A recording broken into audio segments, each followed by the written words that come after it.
দর্শক, আমরা নড়াইল রেল লাইনে আসার পরে আমরা কিন্তু সারি সারি দেখেছি পিঠা তৈরি করতেছে, আমাদের সামনে কিন্তু তৈরি করবে। এবং সেভাবে কিন্তু আমরা দেখেছি যে এখানে যারা আসছে তারা কিন্তু প্রত্যেকটা জায়গা থেকে পিঠা খাচ্ছে। আর আমরা এখানে এসে দেখতে পেলাম রাকিবুল ভাইয়ের সাথে, সেও কিন্তু এখানে লাইভ পিঠা, ভাজা পিঠা তৈরি করে। আর অন্যান্য কি কি পিঠা বানায় আমরা কথা বলার চেষ্টা করবো। ভাই, আসসালামু আলাইকুম, কেমন আছেন ভাই? আলহামদুলিল্লাহ ভাই, আপনি ভালো আছেন? কি কি পিঠা আছে আপনাদের আমার কাছে? এখানে ভাজা পিঠা আছে, তারপর আছে আপনার এই যে কুলি পিঠা, পিঠাটা দেখান। পুলি পিঠা পুলি পিঠা। একটু একটু আগে এসে দেখাও। হচ্ছে আপনার ভাপা কুলি। হ্যাঁ, বাবা তুলি। এটা ঠান্ডা হইলে খাইতে খুব ভালো লাগে, বুঝছেন? হ্যাঁ হ্যাঁ। আর বেগুনি আছে। আচ্ছা, কেমন রেসপন্স পাচ্ছেন? কতদিন শুরু করছেন? আছি মাসখানেকের মতো। মাসখানেকের মতো শুরু করছেন, মানে লোকজনে খাওয়ার পরে কেমন রিভিউ দিচ্ছে? আমরা যেটাকে বর্তমান সময়ে লোকজন রিভিউ দিচ্ছে ভালো।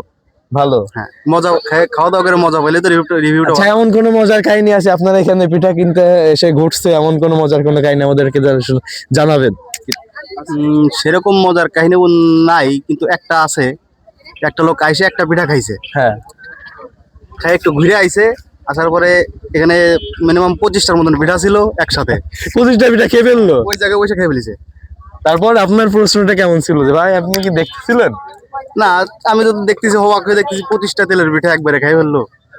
আমিও অবাক। দর্শক, আমরা কিন্তু ভাইয়ের সাথে কথা বললাম, সে কিন্তু খুবই আন্তরিক।